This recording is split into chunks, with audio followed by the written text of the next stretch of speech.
Focus Hope, told by Jim Young. Maya Cherry, a 25-year-old African-American student, is a ray of hope in Detroit.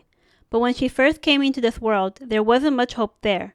5 years earlier, race riots had nearly torn the city apart. Born to a single mom, Maya is the youngest of 5 children. She was a bright student, loved sports, and got good grades in school, most of the time. But when she didn't get the attention she needed from her busy mom, she had lots of problems.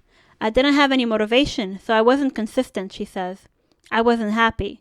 Sometimes I was even suicidal. Fortunately, Maya found a way through the darkness. I knew there had to be more to life, she says, so I started reading the Bible, going to church, and letting God direct my steps. She's glad her steps led her to Focus Hope. Focus Hope was born on the road from Selma to Montgomery, Alabama. In 1964, Father Bill Cunningham had traveled south from Detroit in response to Dr. Martin Luther King's call for help and joined him on the historic march. 3 years later, in the summer of 1967, Father Cunningham saw his own hometown destroyed by race riots, and drawing on the hope instilled in him by Dr. King, he devoted himself to building racial harmony in Detroit.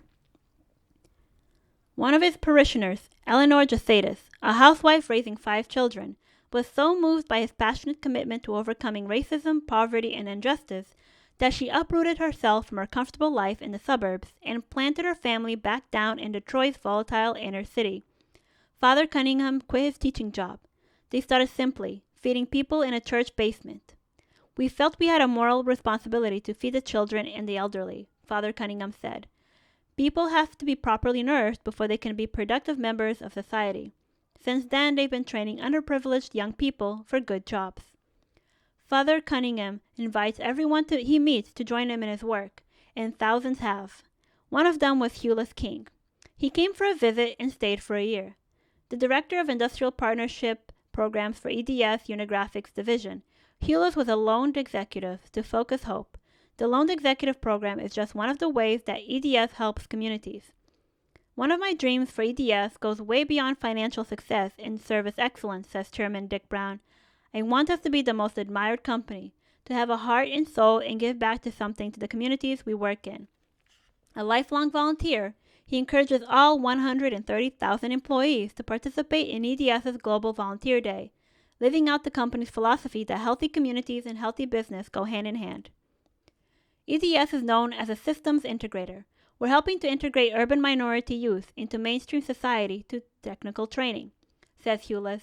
Our corporate partnership with Focus Hope helps us achieve this goal. At Focus Hope, students use the most advanced equipment, get real work experience, and learn from the best teachers. Retired engineers from Detroit supervise them, helping them to become well-rounded manufacturing engineers and the best machinists in the world. Since the Technology Center's founding in 1981, more than 5,000 young people have completed their programs, moving out of poverty and forward in their lives. For kids once on welfare and walking the streets, that's an incredible future, says Hewlett.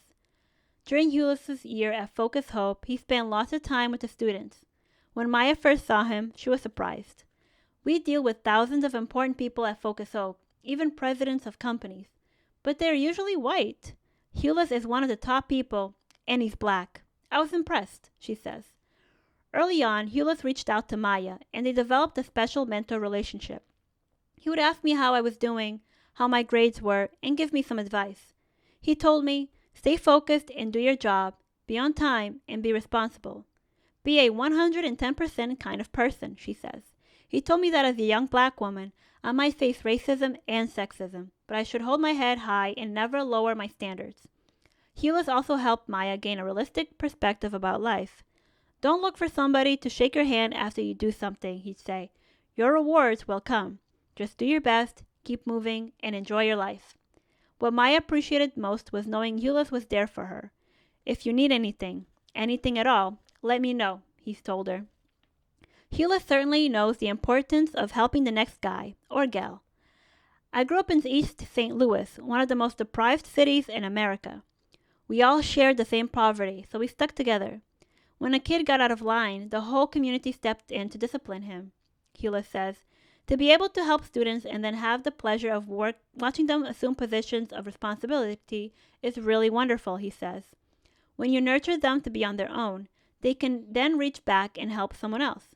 This continuity is part of what makes the mentoring such rewarding work. Maya has big plans for how she wants to give back to other young people in Detroit. Having finished her undergraduate studies, she is working on her doctorate. After that, she plans to build her own business and work in the corporate world for a while. Eventually, she plans to teach what she calls the 3 A's: academics, attendance, and attitude. I want high school students to learn that engineering isn't as hard as people make it seem, she says. There are so many smart young people, and they don't even know their potential. A lot of kids stop themselves by thinking, I can't do it. I want them to know they don't have to be the cream of the crop to learn it. Maya readily admits that she isn't a math whiz. It just takes practice, she says. If you have the desire, you can do it. Carrying on Father Cunningham's tradition, Maya invites others to come to Focus Hope. If we all give back, we can make Detroit really great, she says. From Dr. King to Father Cunningham, from Hewlett to Maya, a chain of people strong enough to make their hopes come true.